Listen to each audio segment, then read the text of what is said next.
In 1995, a young man in his early 20s, Stephen Pladl, met 15-year-old Alyssa Garcia online.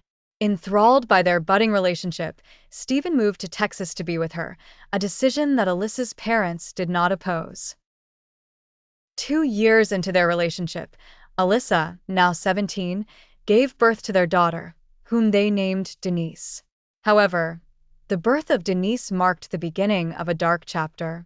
Stephen's behavior became increasingly abusive towards their infant daughter. He would pinch her until bruises appeared and even placed her in the refrigerator until she was on the verge of losing oxygen. Terrified for her child's safety, Alyssa made the heart-wrenching decision to put Denise up for adoption.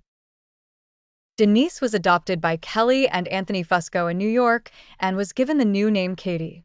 When Katie turned 18, she sought out her biological parents through the internet. By this time, Stephen and Alyssa had 2 more daughters. Katie successfully contacted them and, with her adoptive parents' consent, moved in with them. Stephen, prone to fits of anger, began paying more attention to himself, shaving regularly and buying new clothes. Alyssa noticed the unsettling transformation.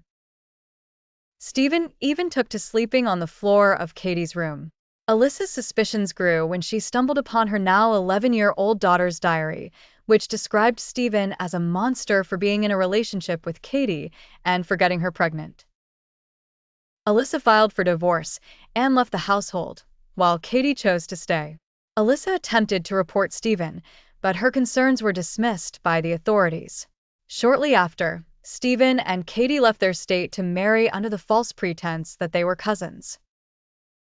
Their wedding was attended by Katie's adoptive parents and Stephen's mother, Gracie. On September 1, 2017, the couple welcomed their son, Bennett. However, their happiness was short-lived, as they were arrested 4 months later. Stephen left their 4-month-old son with his mother, Katie's grandmother. Stephen's attorney argued that the relationship commenced before Stephen knew Katie was his daughter and that the circumstances at home contributed to their actions. Stephen was released first and was barred from contacting Katie.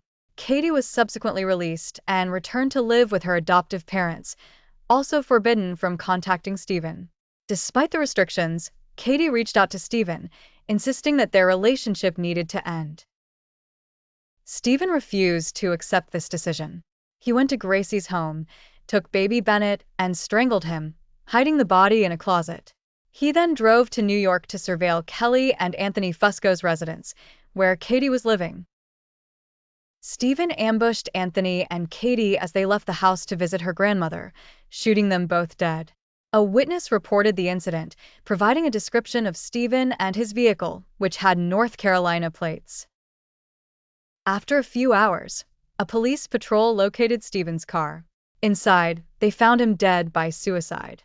This tragic tale of twisted fate serves as a grim reminder of the shadows that can lurk behind the semblance of family and love.